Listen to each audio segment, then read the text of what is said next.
ഈ 9 വർഷം കൊണ്ട് കാരണഭൂതന്റെ വലിയ വികസനങ്ങൾ നോക്കൂ. കറണ്ട് ബില്ല്, പെട്രോൾ സെസ്, വീട്ടുനികുതി, വെള്ളക്കരം. അതെ, സർക്കാർ നമ്പർ 1 കേരളം എന്ന് ആവർത്തിച്ച് പറയുമ്പോൾ അതിക്രമങ്ങൾ, കൊലപാതകങ്ങൾ, ബലാത്സംഗങ്ങൾ എന്നിവയുടെ എണ്ണം ക്രമാതീതമായി വർദ്ധിച്ചു. നാട്ടിലെ വികസനം കാരണം തൊഴിലില്ലായ്മ രൂക്ഷമായി. അതുകൊണ്ട് തന്നെ നമ്മുടെ യുവതലമുറ കൂട്ടത്തോടെ വിദേശത്തേക്ക് പോകുന്നു. ഈ പലായനത്തിന്റെ എണ്ണം 10 ഇരട്ടിയിലധികം വർദ്ധിച്ചു. സാധാരണക്കാരന്റെ ജീവിതം എവിടെ എത്തി? ഒരു വശത്ത് പുതിയ കേരളം, മറുവശത്ത് കടക്കെണിയിൽ അകപ്പെടുന്ന ജനത. രജിസ്ട്രേഷൻ ഫീസ് വർദ്ധിച്ചു, തൊഴിലില്ലായ്മ വർദ്ധിച്ചു, കേരളത്തിന്റെ പൊതുകടം വർദ്ധിച്ചു, പാനീയങ്ങളും ബാറുകളും കൂടുതൽ വികസിപ്പിച്ചു. പകരം സർക്കാർ സ്കൂളുകൾ അടച്ചുപൂട്ടി. കറണ്ട് ബിൽ വളരെ കൂടി. പെട്രോൾ ചെസ്സും ഹൗസ് ടാക്സും വാട്ടർ ടാക്സും എല്ലാം സഹിക്കാൻ പറ്റാത്ത പോലെയായി. പിന്നെ ഉപ്പ് മുതൽ കർപ്പൂരം വരെയുള്ള എല്ലാ അവശ്യ വസ്തുക്കളുടെയും വില ക്രമാതീതമായി വർദ്ധിപ്പിച്ച് സപ്ലൈകോയുടെ ഷെൽഫുകളിൽ സാധനങ്ങളില്ല എന്ന ബോർഡ് വെച്ച് സർക്കാർ ജനങ്ങളെ നോക്കുകുത്തികളാക്കി. PSC ചെയർമാന്റെ ശമ്പളം മാസം 4 ലക്ഷമായി ഉയർത്താനുള്ള ദാരിദ്ര്യ ലഘൂകരണം കൂടി സർക്കാർ നടപ്പാക്കി.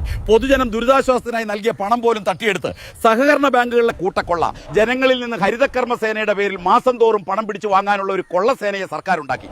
ശബരിമലയിലെ സ്വർണം ചെമ്പാക്കി. സർക്കാർ കേരളത്തെ വികസിപ്പിച്ച് നോക്കുകൂലി സജീവമായ ലോകത്തിലെ ഏക പ്രദേശമാക്കി മാറ്റി. ജോലി ചെയ്യാതെ പണം പിരിക്കാൻ അനുവദിക്കുന്ന ഒരു വ്യവസ്ഥിതിയോട് സർക്കാർ മൗനം പാലിക്കുന്നു. നാട്ടിലെ വികസനം കാരണം തൊഴിലില്ലായ്മ രൂക്ഷമായി. അതുകൊണ്ട് തന്നെ നമ്മുടെ യുവതലമുറ കൂട്ടത്തോടെ വിദേശത്തേക്ക് പോകുന്നു. ഈ പലായനത്തിന്റെ എണ്ണം 10 ഇരട്ടിയിലധികം വർദ്ധിച്ചു. ജനങ്ങളെ, ഇതാണ് നിങ്ങൾ നേടിയ നവകേരളം. കടം, നികുതി, തൊഴിലില്ലായ്മ, കുറ്റകൃത്യങ്ങൾ, ഇതിലെല്ലാം നമ്മൾ നമ്പർ 1 ആയി. ഈ വികസനത്തെക്കുറിച്ച് നിങ്ങൾക്ക് എന്താണ് പറയാനുള്ളത്?